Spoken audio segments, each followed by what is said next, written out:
senior madam, মঞ্চে উপস্থিত সবই সম্মানীয় সুধীবৃন্দ, শিক্ষক শিক্ষিকা, স্কুল ম্যানেজমেন্ট স্টাফ তথা স্কুলের খুব ছোট্ট ছোট্ট আদরে আমার ভাই ও বোনেরা, আজকের এই সুন্দর অবকাশে সুন্দর দিনে আমি ঘাটাল দুর্গাস উচ্চ বিদ্যালয়ে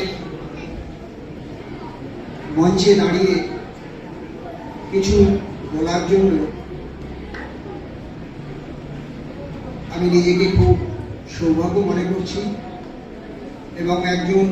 আন্তর্জাতিক মানের খেলোয়াড়ি হয়ে মাননীয় প্রধান শিক্ষক মহাশয় আমাকে যে সম্মানিত করলেন এবং আমি আনন্দময়